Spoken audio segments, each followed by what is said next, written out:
aware of the terrible danger our inmates find themselves in when they are incarcerated. We will demand from our elected officials that they initiate change.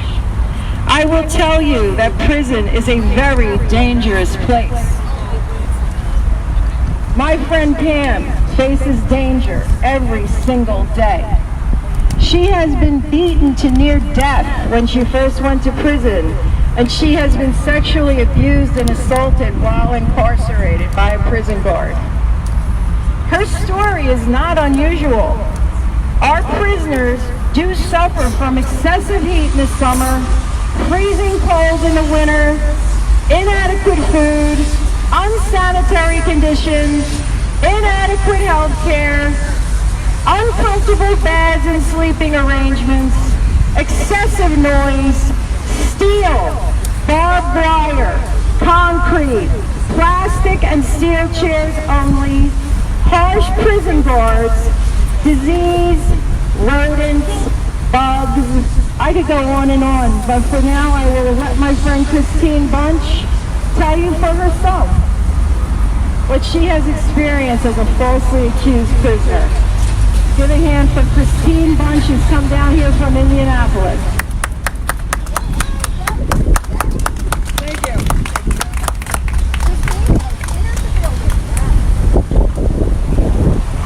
I mean, there's no way to describe what it's like to wake up and realize you're in the middle of a nightmare, that your home's on fire. I remember when I first woke up, I thought it was foggy. It didn't register that my home was on fire. I just couldn't see very well. And when I realized I did what I could, I tried to get into my son's bedroom, and I couldn't. And I ran out the front door, and I busted out his bedroom window with his tricycle, and I tried to climb in.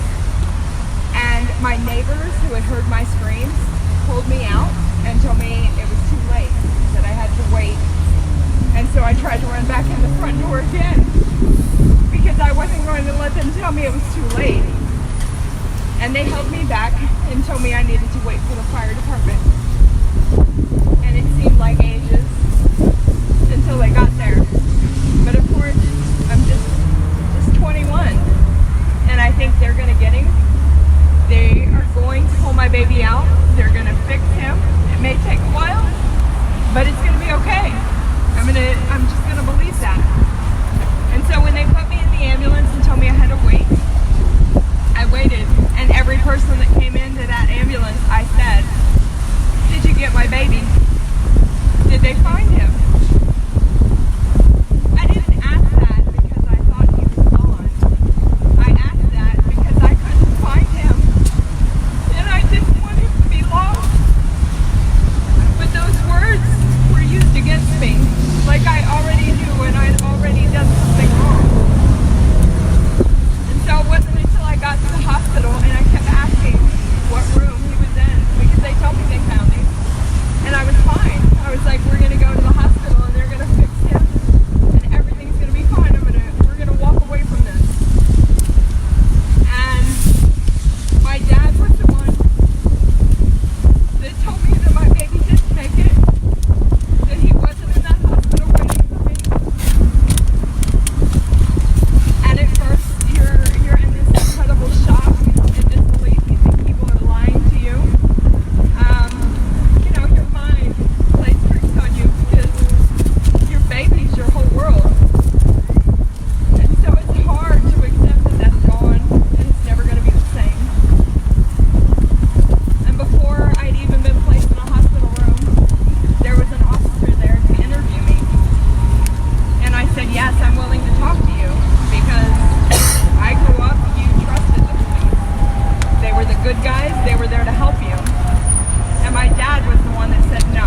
child's funeral, and they asked everybody I come in contact with if I had confessed. So when they showed up at my child's burial, they walked up to me and said, "I want you to make a polygraph." And I said, "Stop," because that's what I wanted. I just wanted it to stop. And they said yes. And I went into that polygraph, and I've never had one before. I mean, I've never been in trouble with the law. And so I was put in this corner, facing away from everything, and he hooked me up to everything. And sometimes he would be back there with the machine asking me questions, and other times he was real close to me, and I would jump. And so after about 5 minutes of him asking me questions, he turned everything off and unhooked me and said, "I don't need to ask anymore. I know you're guilty. You just need to tell me what you did." And I said, "No, you need to hook me back up. That's not true." And he said, "Look," he said, "I know that you did this. I know, and you just need to tell me." And I looked at him and I said, "I don't know. I don't know. And I just need to get out of here." And so I was arrested, immediately charged with murder and arson, and the headline the very next day was, when asked why I started the fire, my response was, "I don't know." So again, my words, innocent words, were used against me. By the time we started preparing for trial, I knew a lot of what they were coming at me with, because they had talked about the fact that I played a rock song at my child's burial. I was a kid. I listened to rock music. No significance beyond that. You had talked to every boyfriend I'd ever had. You had talked to my doctor to find out if there was, multiple pregnancies, multiple abortions. No. I got blessed, pregnant with my first pill, and changed my whole life because of it. And the second one just turned out to be a miracle in the midst of all the havoc. So I knew where it was coming from when my attorney looked at me and said, "You need to tone down that big blonde hair. Don't wear very much makeup. Don't show very much throat or any of your chest, because that's going to make you look loose. And for God's sake, don't show emotion. I don't care what they say. You have to hold it together." Every single person in my family was put on the witness list so they could enter the courtroom with me. And every day I sat there and I showed nothing. But none of those people told me afterwards, when my family carried me out of that courtroom, because I couldn't stop. It was hurt so bad. And all they kept talking about was how young I was and what my lifestyle was and how I didn't want to be a mother. So the big evidence was they found the ATM found an accelerant that they couldn't identify in my son's bedroom. Now I understand why my jury convicted. I couldn't sit on a jury and hear that an accelerant had been found in a child's bedroom and not find somebody guilty. I couldn't. I'm a parent. There's no way I could do that. So I understand. What I didn't understand was after I was found guilty, sentenced to 60 years, sent to the maximum security prison, 6.5 months pregnant with my second child. Why no one that was representing me knew to really look at things. I got to that prison and I shut everything off. There is no time to grieve in there. There is no time to feel bad. You have to step up. And after I gave birth to my child, I spent every waking moment getting an education and in that law library. And so by the time the Innocence Project came on, I knew that I needed to see that ATF report, because you could identify it. I'd read everything. I also knew that everything they had said was an indicator of arson had been disproven by science. Those were no longer arson indicators. So I felt pretty confident. And when we got that report, they had to go in and file a federal subpoena to get it. They discovered that the original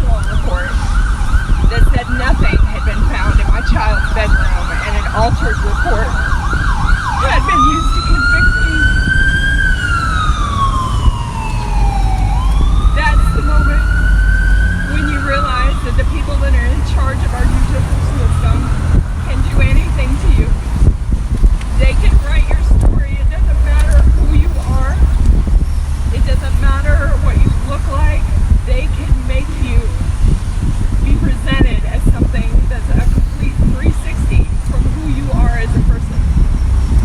So I thought at that moment we had the smoking gun and I was going home. And they went in and we brought in a new fire expert who got up there and testified that my son had not died from the fire.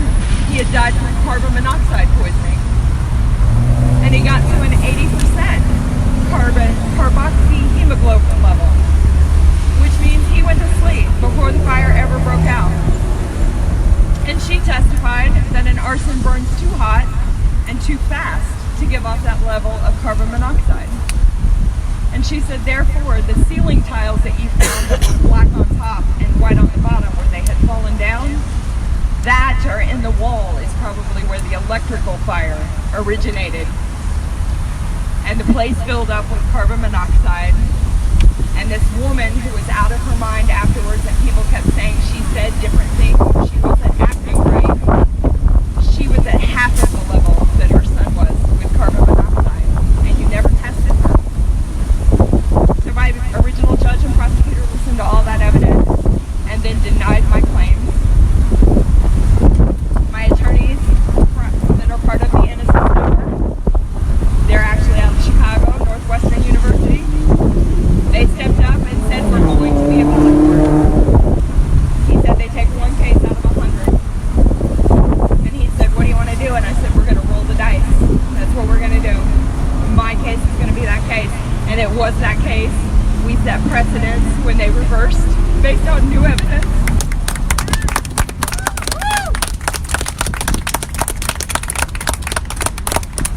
And I walked out 17 years later, 3 months and 6 days since the whole thing started, to a 16-year-old child that I watched grow up behind bars,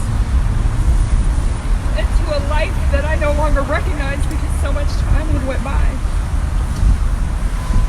I speak all over the country. I just went out of the country for my first international speaking engagement, and I talk about women because women are vulnerable. Darlie was vulnerable. When a man goes to court, they're looking at a clean haircut, a clean shave, and a clean shirt. When a woman walks in there, they are looking at her hair color, they are looking at her makeup, they are looking at how she carries herself, and they are writing a story about her that may not be true. And it's happened over and over and over again. This mother, it breaks my heart because she was convicted, because she went to the grave and celebrated her son. And I understand that because I go to the grave and sometimes I bawl and I tell him how I ache for him. And other times I take balloons out there and I tell him I'm grateful that I have 3 years to live and he taught me so much. Out of all the women that have been exonerated, 40% of them have been accused of a loved one, as a child, their significant other, a parent. That's the moment when these women are broken. Their hearts have been broken. They are so exposed. And our system is taking advantage of them. And if there's any question of innocence, it should be fast-tracked into every single court. There should not be somebody sitting on death row where we have evidence that hasn't been tested. We should be doing all we can to change the narrative. Because I know this didn't just happen to me. This didn't just happen to Darlie. This has happened all over our country, and we have more women out there to see. So thank you, and I'm honored to be here. Thank you.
windy. I don't know if you guys can hear me. Is it windy? All right. It's hopefully you guys can hear me with the wind. Step over this way a little, so we know we're in Dallas. Everything they talk about the media, about the mistreatment in prison. Darlie's in death row, and she's not even able to use the phone to call her lawyer. They won't let her use the phone to call her family or her friends. Everything they talked about how they use the media and the prosecutors lie, that goes on all over the country. If you think that you get a fair trial, you are sadly mistaken. I hope you paid attention to the story that Kristine told, because what happened to her happens to people all over this country. And let me say this, if you have eyes to see and ears to hear, you know that you want to expose the lies. Everybody wants to expose the lies and tell the truth. But let me say this, when you have lies, there is a liar. And the prosecutor and the judges have an incentive to lie to further their career. And so not only do we need to expose the lies, we need to expose the source of the lies, which are the liars. They are benefiting and advancing their own careers by putting innocent women and men in prison all over this country. And the people that are out here supporting Darlie, they're the ones that are going to make a difference. If you're watching this and you've studied this case and you know that she's innocent, you can make a difference. Don't depend upon the lawyers. Don't depend upon the criminal justice system, because as my wife says, we do not have a criminal justice system. We have a prison industrial complex where people are making money by putting innocent people behind bars. God hates the workers, that's got an S on it, of iniquity. That's the Bible.